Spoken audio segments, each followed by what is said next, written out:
오늘도 행복한 안식을 허락하신 하나님께 감사드립니다. 주님의 은혜가 저와 여러분을 함께하기를 간절히 바랍니다.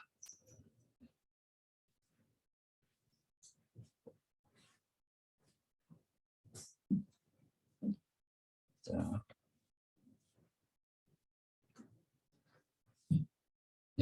오늘 저희가 함께할 말씀은 전부 다 맡김이라는 제목을 가지고 함께 하나님의 말씀을 나누고자 합니다. 전부 다 맡김. 순간적으로 제목이 바뀌었나 했습니다. 네, 오늘 주님께 주신 은혜를 또 함께하길 바랍니다. 베드로전서 4장 19절의 말씀이 되겠습니다. 여러 가지 어려운 상황들이 있습니다. 그래서 우리가 어떻게 하는 것이 가장 좋은지 고민될 만한 그런 상황들이 있고, 또 아프신 분들이 있고, 또 항암 치료를 받는 분들도 있습니다. 또 새롭게 생기고 있습니다. 또 코로나19도 더 심해져서 이제 확진자가 7,000명을 넘는 그런 연속적인 일들이 있고, 우리 김포에도 역시 또한 100명 넘는 그런 신규 확진자가 100명 내외에 계속 발생하고 있는 가운데 있습니다. 자, 이런 가운데서 우리가 참 두려움이 있습니다만은, 또 어쨌든 간에 두려움 때문에 또는 또 약간 강제적인 의무적인 그런 사항 때문에 우리가 이 안식일에 이 모임을 제대로 갖지 못한다고 하는 것은 이 마지막 때에 사단이 하는 짐승의 표를 강요할 때에 일어날 일과 아주 비슷한 일입니다. 그것이 큰 저항감 없이 사람들이 받아들여지게 만드는 일이 바로 이런 일이 아닌가 생각이 됩니다. 이 코로나 백신 때문에 이제 모임을 제한하고, 또 백신을 맞기를 의무적으로 하는데, 이제 그 백신을 못 맞으면 지금은 그래도 식당에 한 명까지는 백신 맞은 사람하고 2차까지 또 3차까지 완료하신 분과 같이 들어간 문제가 없는데, 이제 앞으로는 이제 백신을 안 맞으면 이제 아예 식당 출입을 못하는, 그렇게 한다고 합니다. 그나마 우리나라는 좀 약한 편입니다. 유럽이나 캐나다나 또 이런 뉴질랜드나 이런 나라들 같은 경우는 강력하게 시행하고 있습니다. 그래서 하여튼 여러 가지로, 심지어는 백신을 안 맞으면 공무원들이 직장도 그만둬야 된다는 그런 소리를 들을 정도로 아주 어려운 가운데 있습니다. 그런 일이 이제 점점 더 현실로 느껴지고 있고 다가오고 있고, 또 나라의 경제는 이제 인플레이션이 점점 증가하고 있는, 돈을 워낙 코로나 때문에 많이 풀다 보니까 이제 그 돈이 이제 물가를 올렸습니다. 물가를 올리니까 이제 인플레이션이 생기겠죠. 그리고 그러다 보니까 이 정부에서는 그걸 조절하기 위해서 금리를 올립니다. 그러니까 이자를 더 많이 내야 되는 거죠. 돈을 빌릴 경우. 그러니까 그리고 또 이 대출의 그 문을 막습니다. 규제를 합니다. 그래서 이제 아파트나 이런 것을 구입할 때 또 그 대출 받는 것이 점점 어려워집니다. 그리고 갚아야 될 이자는 높아집니다.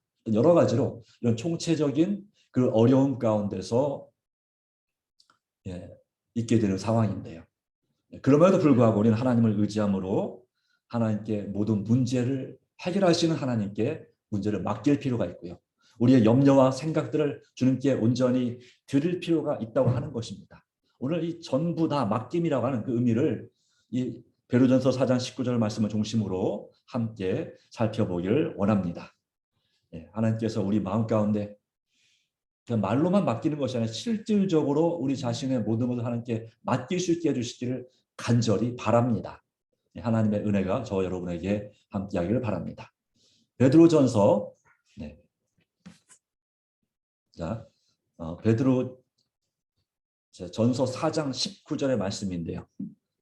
우리 교회 한 분이 또 건강이 악화돼서 이제 항암 치료를 받을 수밖에 없다는 얘기를 듣게 되면서 마음이 많이 아팠습니다.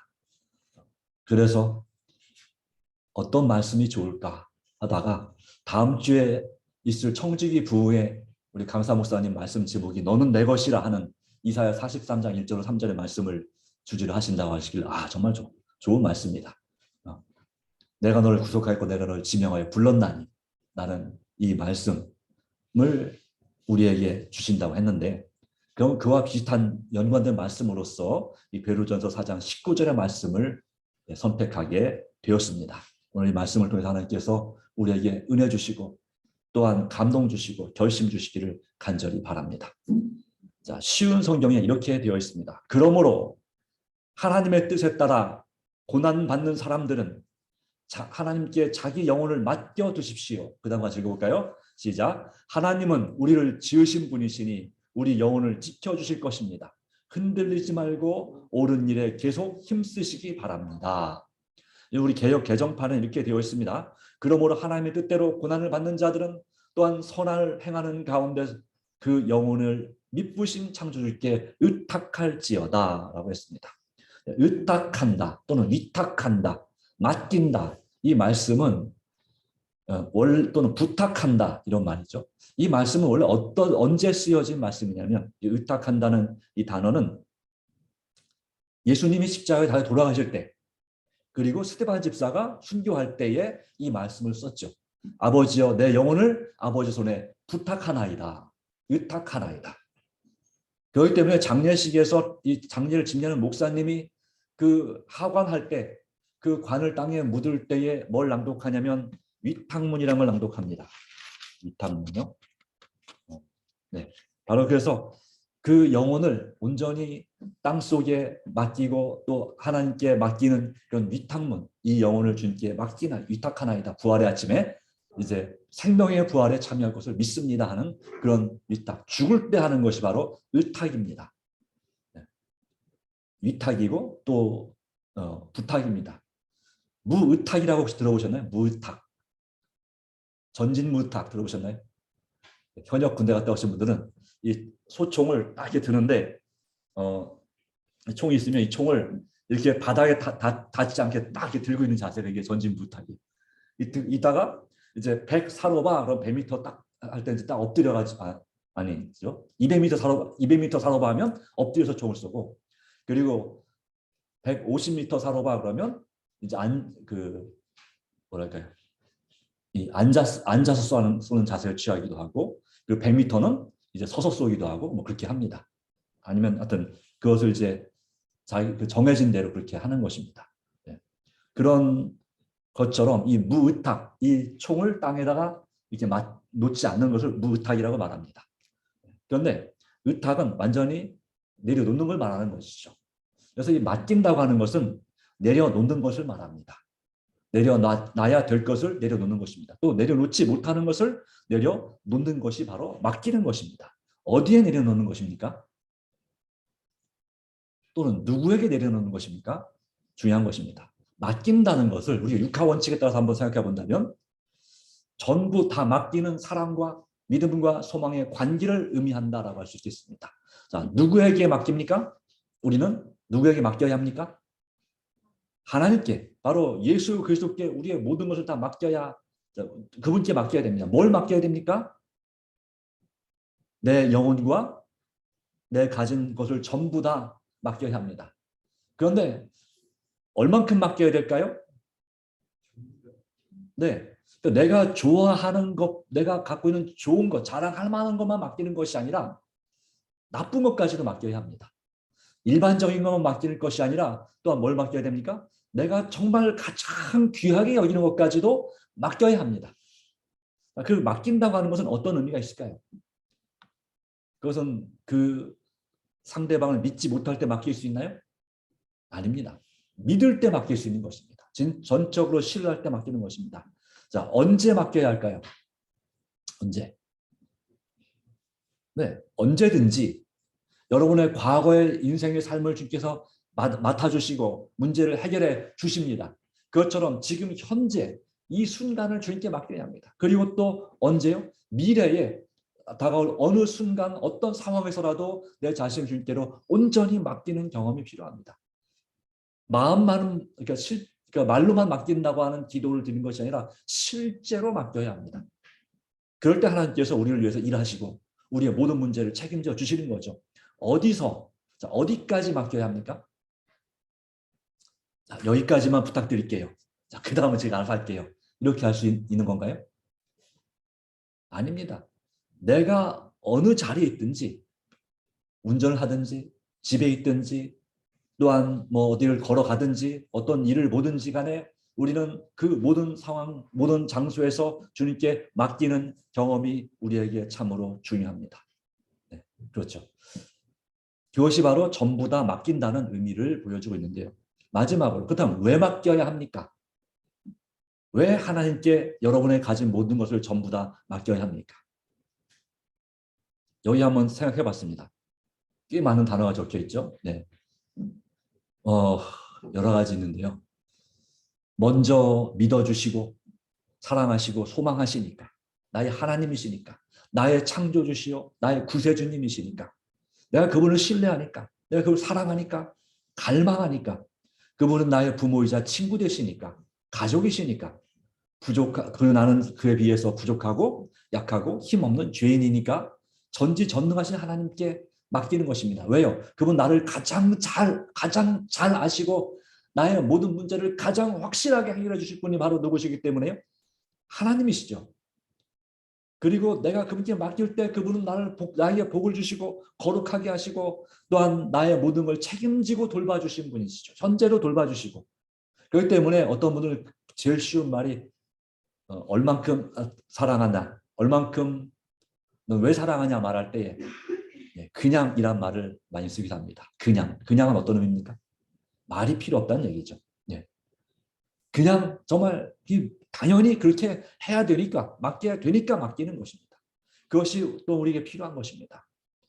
그분께 맡기면 걱정할 필요도 없게 됩니다. 그런데 우리는 걱정을 참 많이 하고 살아간다는 얘기는 하나님께 우리 자신이 온전히 맡기지 못한다는 사실을 말씀하고 있는 것입니다. 네. 내 자신의 모든 것을, 내 자신의 재물 얻을 능력까지도, 달란트까지도 또 하나님께서 말씀하신 대로 우리의 마땅히 드릴 헌금과 또 우리의 드려야 될 봉사 시간과 이 모든 것을 맡겨야 되는데 그 외에도 여러 가지 수많은 이유가 있습니다. 사단과 싸움에서, 죄의 유혹과의 싸움에서 승리하기 위해서 맡겨야 합니다. 그렇죠? 정말 주님을 닮고 싶어서 맡겨야 됩니다. 진짜 부자가 되고 싶으신가요? 진짜 부자가 되고 싶습니까? 꼭 그 정도는 아니라도 남 부럽지 않게 살고 정말 너무 가난하고 힘들게 살고 싶지 않으십니까? 그렇다면 여러분 정말 주님께 맡겨야 합니다. 진짜 부자가 되고 싶고 너무 힘들게 경제적으로 어렵게 살고 싶지 않다면 맡겨야 됩니다. 주님은 무엇을 맡기란 말씀하십니까? 네, 너의 가진 것이 무엇이냐? 그것을 나에게 달라 말씀하십니다. 내가 너의 모든 문제를 해결해 주겠다. 예, 아프니까, 슬프니까, 외로워서, 힘드니까 여러 가지 이유로 우리는 주님께 맡깁니다. 다시 말하면 이 세상에서 모든 것, 사실 무조건 정말 살고 싶다면 맡겨야 되는데 사실 왜 주님께 모든 것을 전부 다 맡겨야 하는가 할 때에 사실은 이 세상에는 거의 모든 이유들이 다 해당될 수 있겠습니다. 부정적이든 긍정적이든 모든 이유가 하나님께 우리 자신을 맡겨야 될 이유가 되는 것입니다. 그분은 지금도 우리를 돌보시고 우리를 위해서 기도하시고 우리를 위해서 전부 다 주신 분이십니다. 그렇기 때문에 우리는 주님께 모든 걸 맡겨야 되는데요. 자, 그렇다면 그 맡김에 전부 맡긴다는 의미의 두 가지 측면을 살펴보려고 합니다. 첫 번째는 바로 뭐냐면 죄인으로서의 그런 항복입니다. 맡긴다고 하는 것은 내 자신의 모든 것을 포기한다는 걸 의미합니다. 베드로전서 5장 7절 말씀 건네 보시면 이렇게 기록합니다. 베드로전서 5장 7절이요. 우리 성경 개역 개정판에는 너의 염려를 다 주께 맡기라 이는 그가 너희를 돌보심이라 그랬습니다. 쉬운 성경에는 모든 걱정과 근심을 하나님께 맡기십시오. 하나님께서 여러분을 돌보시고 계십니다. 라고 말씀했어요. 걱정과 근심을 주님께 왜 맡겨야 합니까? 아니, 그 걱정할 수도 있잖아요, 내가. 그죠? 네. 그것을 하나님께서 돌보신다고 말씀했어요. 그리고 그 다음 절 말씀 보시면 여기 제가 안 적어놨는데요. 9절에 보면 그렇게 걱정과 근심을 하나님께 맡기지 않으면 우리 누구한테 맡겨야 되냐면 사단한테 맡겨야 돼요. 그거 아시나요? 내가 걱정 근심을 하고 있다는 사실은 그것은 나를 누가 책임진다는 건 사단이 책임진다는 얘기. 사단에게 삼킬 수 있다는 얘기입니다. 근신하라 깨어라 우는 바로 그 사단이 너희 대적 마귀가 우는 사자같이 두루다니며 삼킬 자를 찾는다라고 말씀하고 있는데요. 그 말씀을 기억한다면 우리는 죄인으로서 비록 내가 부족하지만 내가 죄인으로서 주님 앞에 항복을 해야 되는 것입니다. 항복. 찬미가 84장 우리 헌금할 때마다 우리 반주자가 이제 반주하는 거 있죠. 내게 있는 모든 것을 아낌없이 드리고 있죠. 네. 그 후렴에 주께 드리네 주께 드리네 이것이 영어로는 뭐냐면 I surrender all. surrender가 뭔지 아시나요? 네, surrender는 손 들고 항복하는 걸 말해요. 네. 항복, 이제는 항복 더 이상 나는 저항할 수 없습니다. 이길 수 없습니다. 당신이 이겼습니다. 항복합니다. 나의 모든 목숨까지 당신에게 맡깁니다. 이거죠. 항복한다는 얘기는 뭐 조건, 그러니까 이건 무조건 항복이에요. 여기서 말하면 조건을 걸고 하는 항복이 아니에요. 완전히 졌는데 죽을 판인데 조건이 어디 있어요? 무조건 항복. 그렇기 때문에 찬미가 329장에도 하나님 의지 없어서 손들고 옵니다. 이것이 바로 항복이에요. 회개하는 마음으로 주님 앞에 오는 것입니다. 그렇기 때문에 하나님께 나의 영혼을 하나님께 온전히 의탁한다고 하는 것은 어떤 의미가 있습니까? 나의 부족한 모든 것들을 주님께 다 내놓는다고 하는 것입니다. 좋은 것뿐만 아니라 나쁜 것까지 다 온전히 바치고 맡긴다는 의미가 항복한다는 것입니다. 죄인의 항복, 전부 다 맡기는 것입니다. 우리는 우리 스스로 우리 자신을 구원할 수 있습니까? 없습니까? 없잖아요. 그죠? 우리 스스로 죄와 싸워서 이길 수 있습니까? 없습니까? 불가능합니다. 왜요? 그 죄를 짓게 만드는 장본이 누구니까요? 세상에서 가장 강력한 존재인 마귀, 사탄이거든요. 물론 하나님이 더 전능하시고 강하시지만 이 세상에 있는 존재들 중에서는 사탄이 제일 강합니다. 그의 부하들이 최강입니다. 이 연약한 인간이 싸워서 이길 수가 없는 것입니다. 그러므로 주님은 우리의 질병과 고통과 심지어 죽음 문제까지 모든 것을 주님께서 뭐라고 말씀하십니까? 나에게 맡기라고 말씀하십니다. 그 일을 하러 예수님께서 오셨습니다. 이사야 53장 4절 6절 말씀 보겠습니다. 이사야 53장 4절 6절 말씀 가운데 예수님에 대하여서 이사야 53장은 메시아 장인데요.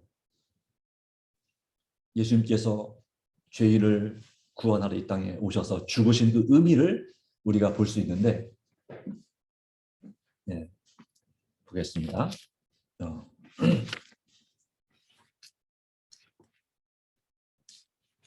자, 이사야 53장의 말씀은 우리가 주님께서 우리의 모든 걸 맡아 주시기 때문에 우리 자신이 주님께 온전히 맡겨야 될 것을 보여주는 것입니다. 구약 1033페이지 말씀 가운데서 말씀했습니다. 정말로 그는 우리의 질병을 짊어지고 우리의 아픔을 대신 겪었다. 우리의 질병을 짊어지시는 분이에요. 그러면 우리는 어떻게 해야 됩니까? 내 병이 낫기 원하면 내 질병에 관한 모든 것을 누구에게 맡겨야 됩니까? 주님께 나의 질병을 드려야 됩니다. 어쩌면 그분이 강제로 짊어지셨는지 모르겠지만, 네, 주님께서는 우리의 질병을 짊어지셨습니다. 우리 아픔을 내 대신 다 겪고 죽으시기 위해서 이 땅에 오셨습니다. 그렇다면 우리가 이 모든 것을 주님께 온전히 맡겨야 되지 않겠습니까? 내 질병과 내 아픔을 내 혼자 씨름하고 고민하고 눈물 흘릴 것이 아니라 주님은 그 나쁜 거 다 나한테 맡겨라. 내가 너에게 뭘 주겠다. 난 너를 치유하는 여호와다. 내가 너에게 이 문제를 해결해 줄 것이니까 나한테 맡기라고. 아프냐? 나도 정말 아프다. 그러니까 너의 아픔을 나한테 맡겨라. 내가 대신 나의 치유의 능력을 힐링하게 해주겠다 이 말이죠. 그 같은 사랑과 능력을 주님은 우리에게 약속하고 계시는 것입니다. 그렇기 때문에 바로 그분은 정말로 우리의 질병을 지고 우리의 아픔을 대신 겪었습니다. 그러나 우리는 그가 하나님께 벌을 받아서 고통을 당한다 생각했습니다. 그러나 그가 상처 입은 것은 우리의 허물 때문이에요. 허물은 우리의 이제 잘못 중에서 잘 모르고 짓는 죄를 말하죠. 그가 짓밟힌 것은 우리의 죄 때문이다. 예수님이 우리 때문에 뭐 하셨다고요? 짓밟힘을 당했어요. 영적으로 육적으로 완전히 가장 낮은 곳까지 처절하게 당하셨습니다. 그가 맞음으로 우리가 평화를 얻었고 그가 상처를 입음으로 우리는 고침을 받았다. 우리는 모두 양처럼 흩어져 제 갈 길로 갔으나 여호와께서 우리의 모든 죄짐을 그에게 지게 하셨다. 예수님은 누구를 대신하여 돌아가셨습니까? 나를 대신하여 돌아가셨습니다. 나의 죄를 대신하여 돌아가셨습니다. 그럼 예수님은 누구를 대신하여 하늘로 가셨습니까? 나를 대신하여? 그러면 나는 천국에 못 가겠네요. 예수님이 내 대신 갔으니까. 어떻게 생각하세요? 네, 그렇습니다. 예수님이 나의 죄를 대신하여 죽으셨고 나의 죄를 대신하여 부활하셨고 나의 죄를 대신하여 천국에 가셨습니다. 그럼 나는 부활도 천국도 없는 것인가? 그런데 같이 갈 수 있는 비결이 있습니다. 바로 그분과 함께 죽으면, 믿음으로 함께 죽으면 우리는 함께 가게 되어 있습니다. 함께 죽지 않는 사람은 예수님이 다 대신 해주셨지만 그걸 내 것으로 받아들이지 않기 때문에 우리는 천국에 갈 수 없습니다. 이 전부 다 맡긴다는 의미는 그렇기 때문에 주님께서 원하시는 그 나의 자아의 죽음까지 나의 죄인으로서의 부족한 모든 것들, 모든 더러운 것들, 모든 남들에게 보여주기 창피한 모든 부끄러운 것들을 다 주님께 온전히 다 맡기라고 하는 것입니다. 그래서 주님은 우리의 세탁소 주인이 되시고 우리의 정화조 그 해결해 주신 책임자가 되시고 영적으로 우리의 질병을 해결해 주는 의사 선생님이 되시고 우리의 모든 소원들을 다 해결해 주는 해결사가 되시고 하여튼 우리의 모든 문제를 들어주시는 상담자가 되십니다. 그래서 우리의 모든 것을, 우리의 나쁜 모든 것을, 악한 모든 것들까지도 온전히 맡기는 것이 헌신이다 그랬습니다. 진짜 헌신은 그런 것입니다. 좋은 것, 마음에 드는 것만 맡기는 거 아닙니다. 내가 정말 아끼고 내가 정말 천국 가는데 방해되는 모든 것들을 주님께 맡기는 것이 바로 우리에게 정말 중요한 전부 다 맡기라는 의미입니다. 1889년 설립된 가난한 환자들을 위한 미국의 존스 홉킨스 병원은 미국 최고의 병원이자 미국 최고의 병원이라는 뜻은 세계 최고 병원이라는 뜻이에요. 20년째 1992년 이후로 1992년부터는 30년째네요. 네. 30년째 전 세계 1위 대학 병원이 이 존스 홉킨스 병원이에요. 근데 이 병원 우리 교회 임혜재 집사님 그 아들 큰 아들이 최영봉 맞나요? 하여튼 예, 그 큰 아들이 지금 거기 그 존스 홉킨스 대학교의 의과대학의 교수로 있습니다. 네, 참 아주 자랑스러운 아들을 두셨죠. 근데 바로 그가 속한 그 병원을 설립한 세계적인 유명한 산부인과 의사인 하워드 켈리, 그가 의과대학을 졸업하는 날 밤에 다음과 같은 일들이 있었다고 합니다. 가난한 자들을 위해서 병원을 세우기 위한 그가 주님, 내 자신과 나의 시간과 나의 능력과 나의 열정, 이 모든 것을 당신께 드립니다. 당신의 도구로 사용되기를 원하오니 나를 정결케 하시고 내가 주님께 가까이 가는 것을 방해하는 것이라면 세상에서 어떤 성공이라도 제게 허락하지 마옵소서. 그런 훌륭한 의사이기 전에 진정한 그리스도인이었습니다. 그래서 그가 성공할 수 있는 정말 똑똑한 머리와 실력을 가지고 있었지만 그는 주님께 가까이 나가는 것에 방해가 되는 것이라면 세상에서의 어떤 성공도 제게 주시지 마십시오. 그 성공 때문에 내가 주님을 잃어버릴까 두렵습니다 하는 그런 마음으로 자신과 그의 시간과 능력과 열정과 모든 것을 다 주님께 온전히 맡기는 삶을 살았습니다. 우리는 죄인으로서 주님 앞에 손들고 온전히 항복해야 됩니다. 주님은 나의 모든 수치와 부끄러움과 모든 아픔과 심지어 죽음 문제까지도 온전히 맡아서 그 문제를 해결해 주시기를 간절히 원하십니다. 하나님께서 이유는 왜 그럴까요? 우리를 너무나 사랑하시기 때문이었습니다. 먼저 사랑하셨습니다. 그래서 사랑하시는 주님께서 우리의 이 문제를 우리 하나님의 자녀된 우리의 문제를 해결해 주시고 격려해 주시고 치유해 주시기를 간절히 원하시는 것입니다.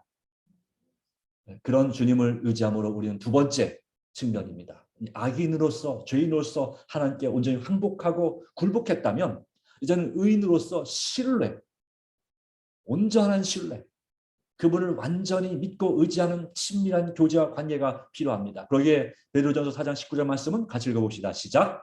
그러므로 하나님의 뜻에 따라 고난받는 사람들은 하나님께 자기 영혼을 맡겨두십시오. 하나님은 우리를 지으신 분이시니 우리 영혼을 친히 지켜주실 것입니다. 흔들리지 말고 옳은 일에 계속 힘쓰시기 바랍니다. 그렇습니다. 네. 하나님의 뜻에 따라서 살아야 됩니다. 때때로 하나님의 뜻대로 살다 보면 고난을 받을 수도 있습니다. 핍박을 당합니다. 어떤 사람들은 하나님의 뜻이 아니라 자기 욕심대로 고난을 당하기도 합니다. 믿음이 부족하여서 고난을 당합니다. 그럴지라도 하나님 뜻대로 고난을 당하든 세상 근심으로 또 내 뜻대로 고난을 당하든 우리가 할 수 있는 건 뭡니까? 내 영혼을 누구에게 맡겨둬야 돼요? 하나님께 맡겨두셔야 됩니다. 주님께서 그렇게 말씀하십니다. 의인의 신뢰, 우리가 용서받은 죄인으로서 또 주님 앞에 믿음으로 의롭게 된 사람으로서 우리의 영혼을 주님께 맡기시기 원하십니까? 예, 진짜로 맡겨야 합니다.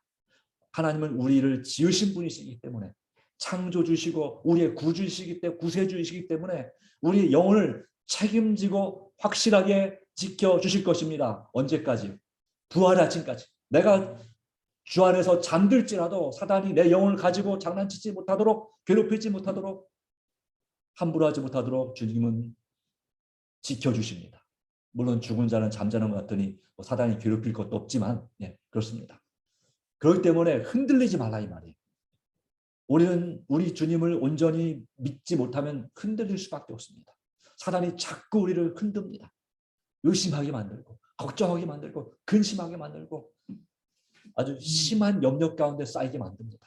그러다 보니까 잠도 잘 못 자고 마음도 계속 후회가 넘치고 내가 이렇게 하지 말았어야 되는데 또 맨날 이러냐.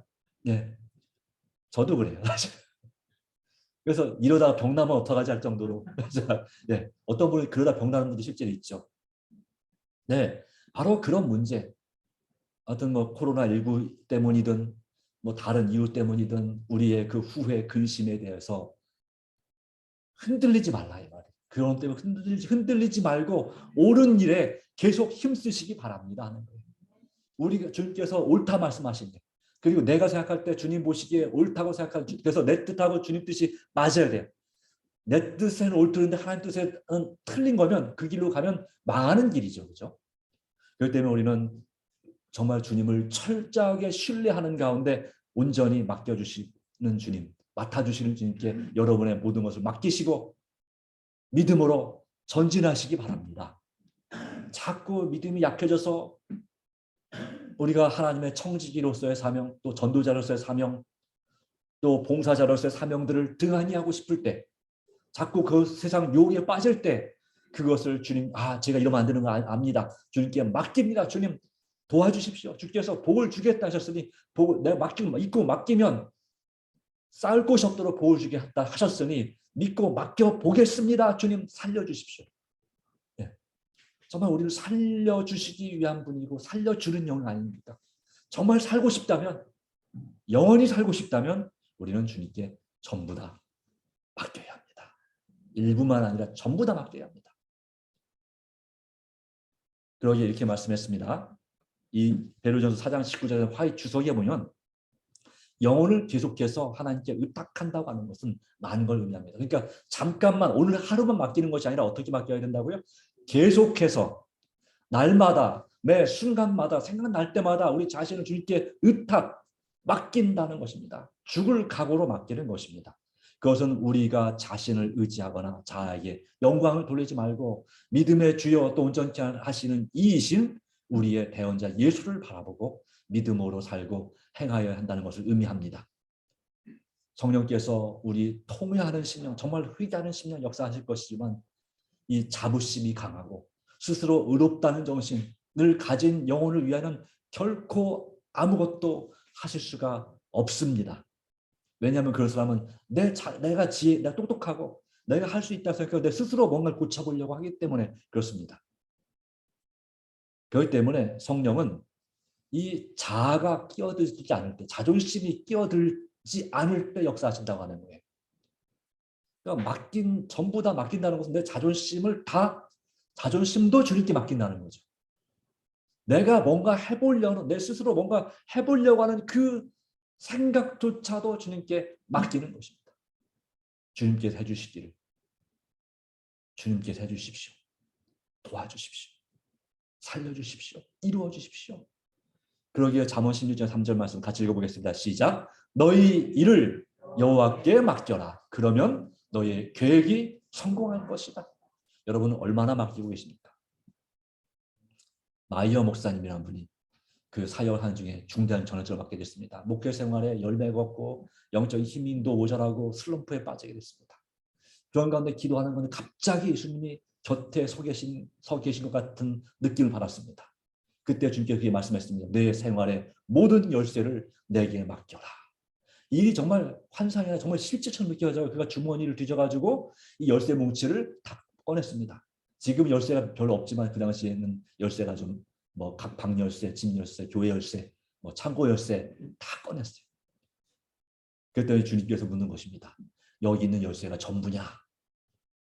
예, 주님. 작은 방 열쇠만 빼고 전부입니다. 작은 방에 뭔가 귀한 게 있었나 봐요. 네.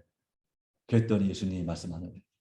내가 전적으로 나를 믿지 못한다면 나는 너의 열쇠를 받을 수 없다고 딱 돌아서시는데 이 목사님이 마음에 큰 충격을 받았어요. 주님 제발 돌아와 주십시오.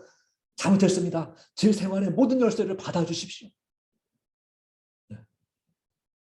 그래서 그가 내가 정말 아끼고 애착을 갖고 있던 그 하나 빼놓고는 다 맡긴다고 말하지만 실질적으로 다 맡기지 않았구나 사실 깨닫게 되고 그가 정말 진짜로 그 이후로는 그의 모든 것, 자존심을 포함한 모든 것을 다 맡기는 삶을 통해서 성공적인 목회를 하게 된 것입니다.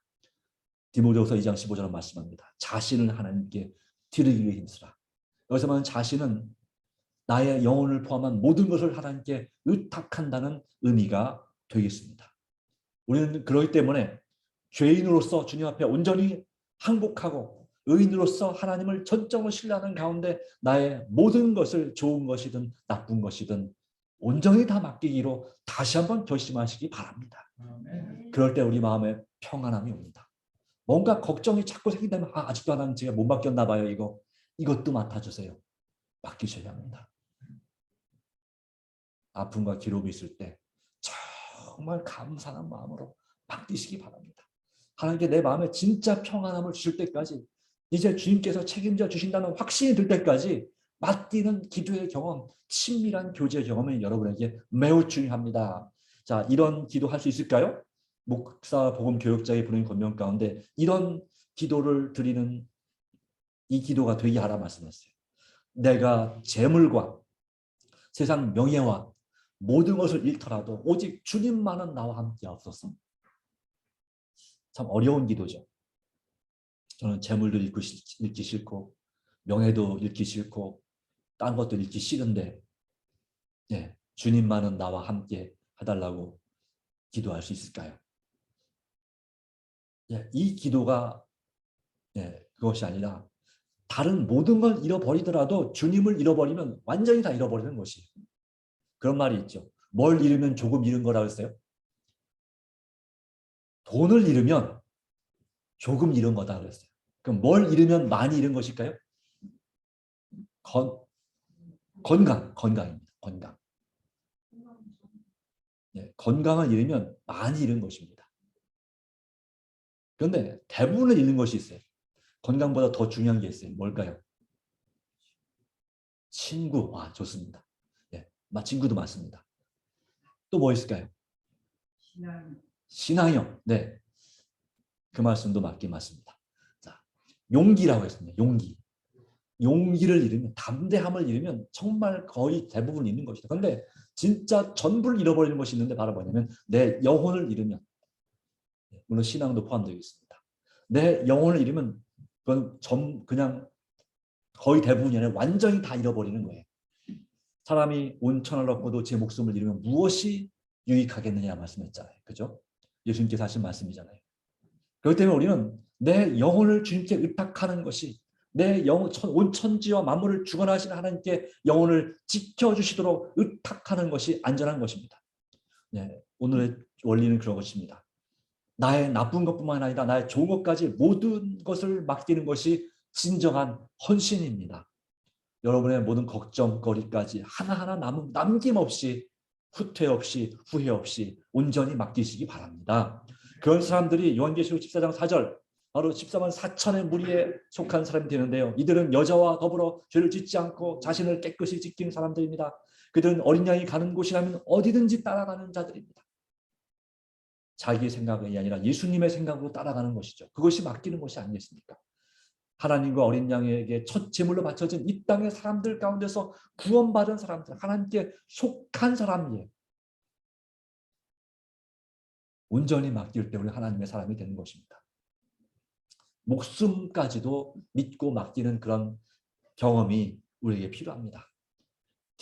다몬과 피티아스라고 하는 이 사람의 목숨 건 우정 이야기가 제가 고등학교 때 읽은 영어 책에서, 교과서에서 읽었던 아주 감동적인 이야기였던 것 같습니다. 기원전 4세기경 시라쿠사, 지금은 시실리섬 또 시칠리섬, 그 이탈리아 그 반도가 있잖아요. 반도가 그 큰 장화처럼 생겼잖아요. 장화 끝에 이 섬이, 큼직한 섬이 하나가 있어요. 그 섬이 바로 시실리 섬인데 그곳이 시라쿠사라는 왕국이 있었습니다. 그곳에 그리스의 젊고 똑똑한 피타고라스 들어보셨죠? 수학 시간에 피타고라스 정리 뭐라고 나오잖아요. 네. 그게 이렇게 어려운지 어떻게 그랬어요? 네. 피타고라스 철학자 중에서 피티아스라는 젊은이가 있었는데 그는 왕과 귀족들의 무책임함과 폭력 정치를 무척 비난했습니다. 거기에 화가 난 디오니소스 1세 왕이 피티아스를 잡아 감옥에 가뒀습니다. 피티아스, 나를 모함하고 나라에 반역한 죄로 너를 사형에 처하겠다. 마지막으로 할 말이 없느냐. 근데 그때 피티아스가 정말 진짜 효자였습니다. 죽는 것은 두렵지 않은데 그 부모님께 마지막이라도 인사를 좀 하게 해달라고 간청하는 것입니다. 근데 그것은 있을 수 없는 일이죠. 곧 사형당할 놈이 가서 부모님께 간청하겠다고, 마지막 인사하게 해달라고? 그게 뭐예요? 도망갈 수도 있는 거잖아요. 풀어졌다가. 그런데 그 왕이 뭐 효심은 알겠는데 고민하고 있는데 그 친구인 다몬이 보증을 서겠다가 나섰습니다. 왕이시여, 제가 그의 귀환을 보증합니다. 그는 지금까지 단 한 번도 저와 약속을 어긴 적이 없습니다. 그를 보내주십시오. 그랬더니 왕이 말합니다. 만일 피티어스가 돌아오지 않는다면 어찌하겠느냐. 그러니까 제가 대신 감옥에 갇혀 있겠다 한 거예요. 그리고 그렇다면 뭐 친구 잘못적인 자로 제가 대신 교수형을 받겠습니다. 그때 임금이 말합니다. 너는 정말 피티어스를 믿느냐? 그랬더니 이 다몬이 하는 말이 폐하, 그는 제 친구입니다. 네, 당연하다든지 그렇게 했습니다. 근데 왕이 말합니다. 피티아스는 돌아오면 죽을 운명이다. 그걸 알면서도 돌아올 것 같은가? 만약 돌아오려고 해도 그 부모가 보내주지 않겠지. 너는 지금 만용을 부리고 있다. 근데 그때 다몬이 말합니다. 저는 피티아스의 친구가 되기를 간절히 원했습니다. 제 목숨을 걸고 부탁드리니 부디 허락해 주십시오, 폐하. 그래서 왕은 어쩔 수 없이 허락을 했습니다. 다몬은 기쁜 마음으로 피티아스를 대신해 감옥에 갇혔습니다. 그리고 피티아스는 부모님을 만나러 갔죠. 아마도 한 달쯤 되는 시간이 지나서 교수형을 집행한 날이 밝았습니다. 그러나 피티아스는 돌아오지 않았고 사람들은 바보 같은 다몬이 친구 잘못 만나서 죽게 됐다고 비웃었습니다. 정오가 가까워졌습니다. 다몬은 교수대로 끌려 나왔고 그의 목에 밧줄이 걸리자 다몬의 친척들이 울부짖기 시작했습니다. 그의 우정을 저버린 그 친구 피티아스를 욕하고 저주를 퍼부었습니다. 그러자 목에 밧줄을 건 다몬이 눈을 부릅뜨고 화를 냈습니다. 나의 친구 피티아스를 욕하지 마시오. 당신들은 내 친구를 어찌 알겠습니까? 그 친구를 철저하게 믿는 그 죽음을 앞에 둔 다몬이 의연하게 말하자 모두가 꿀먹은 벙어리가 되었습니다. 집행관인 고개를 돌려 왕을 바라봤습니다. 왕은 주먹을 쥐었다가 엄지손가락을 아래로 내렸습니다. 사형을 집행하는 명이었습니다. 사형을 집행하는 순간 그때 멀리서 누군가가 말을 재촉하며 달려오며 고함을 쳤습니다. 그는 바로 피티아였습니다. 피티아스. 그가 말했습니다. 배가 난파되고 강도까지 많은 바람에 늦었지만 너무 늦지 않게 도착해 정말 신께 감사한다고. 그리고 말합니다. 제가 돌아왔습니다. 왕이시여. 이제 다몬을 풀어주십시오. 사형선은 접니다. 두 사람은 서로 끌어안고 작별을 구했습니다. 피티아스가 말했습니다. 다몬 나의 소중한 친구여. 저 세상에 가서도 자네를 잊지 않겠네. 다몬이 말합니다. 피티아스 자네가 먼저 가는 것뿐이었어요. 다음 세상에서 다시 만나도 우린 틀림없이 친구가 될 거야. 두 사람의 우정을 비웃었던 사람들 사이에서 탄식이 흘러나왔습니다. 다몬과 피티아스는 영원한 작별을 눈앞에 두고도 눈물 한 방울 흘리지 않고 담담하게 서로 위로할 뿐이었습니다. 이를 지켜보던 왕이 자리에 일어나 큰 소리로 외쳤습니다. 피티아스의 죄를 사면해 주노라. 그는 독재 군주였지만 그 마음에 그래도 그 양심이 남아있어서 이 두 친구의 그 정말 목숨 건 우정을 그냥 두고 볼 수 없었고 사면을 허용한 것입니다. 그 우정을 깊이 감동한 그 왕은 명령을 내리는데 나직하게 혼잣말로 말했습니다. 내 모든 것을 다 주었더라도 이런 친구 한번 사귀어보고 싶구나. 여러분 우리에게 이런 친구가 있습니다. 바로 우리를 위해서 목숨을 건 친구이신 예수님. 우리를 위해 약속을 반드시 지키시는 예수님께서 우리에게 그분의 목숨까지도 전부 다 내어주셨습니다. 부활의 천열매가 되심으로 우리에게 부활을 약속하시고 보증하셨습니다.